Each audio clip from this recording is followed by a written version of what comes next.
Office के boss ने cabin के बाहर पोस्टर लगाया, लिखा था मैं बॉस हूँ, लिमिट में रहकर बात करें। सेक्रेटरी बोली आपकी वाइफ का फोन आया था। बॉस क्या कहा? सेक्रेटरी ने कहा कि उन्हें अपना पोस्टर अभी के अभी घर में वापस चाहिए।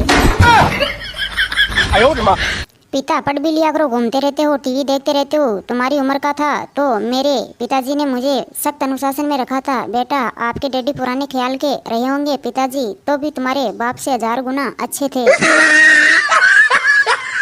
शराबी टेढ़ा मेढ़ा चल रहा था। एक पुलिस वाला यह देखकर बोला इतनी शराब क्यों पी जो ऐसे चल रहे हो? शराबी सीधा होकर बोला धन्यवाद जो आपने बता दिया कि मैंने पी रखी है, वरना मैं तो समझ रहा था कि मैं लंगड़ा हो गया हूँ। पत्नी को एक थप्पड़ मारने की सजा 1000 रुपये जज साहब ने सुनाई। तब संता ने जज से पूछा दूसरा एक थप्पड़ मार दूं? जज गुस्से से बोला क्यों? संता जज से कहा क्योंकि छुट्टा नहीं है मेरे पास, 2000 रुपये का नोट है।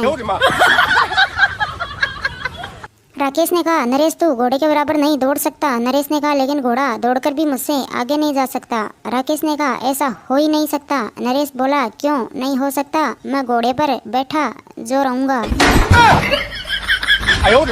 राकेश बोला यार नरेश आजकल तेरी गर्लफ्रेंड तुझसे बातें क्यों नहीं करती? नरेश ने कहा क्या करें यार, वो रूट कर कहती है हमसे तुम्हारा तो मिलना कम हो गया है। उस पगली को कौन समझाएगा कि पेट्रोल महंगा हो गया है। मालिक घड़ी को देखकर सभी चीजों का बीमा कर दो। बीमा एजेंट घड़ी क्यों नहीं मालिक, कलरों की आंखें उसी पर लगी रहती है। एजेंट चोरी हो गई तो मालिक मुझे चोरी घड़ी होने का कोई डर नहीं है, क्यों पैसा बर्बाद किया जाए।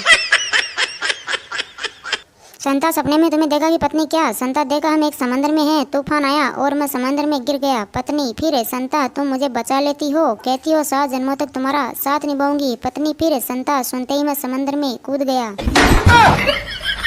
मायके में गई हुई पत्नी ने पत्नी को फोन किया और कहा कि प्रिय 15 दिन में तुम्हारे वियोग में मैं आधी रह गई हूँ, मुझे लेने कब आ रहे हो? पति ने अपनी पत्नी से कहा प्रिय 15 दिन बाद। यह सुनकर पत्नी को लगा बहुत गहरा सदमा। कालू ने बबलू से कहा सुबह उठकर नहा धोकर तैयार होकर भगवान के सामने खड़े होकर आंखें बंद कर भगवान से सच्चे मन से पूछना कि हे प्रभु जब तुम अकल बांट रहे थे तो मैं कहाँ था? सुनकर बबलू हुआ बेहोश।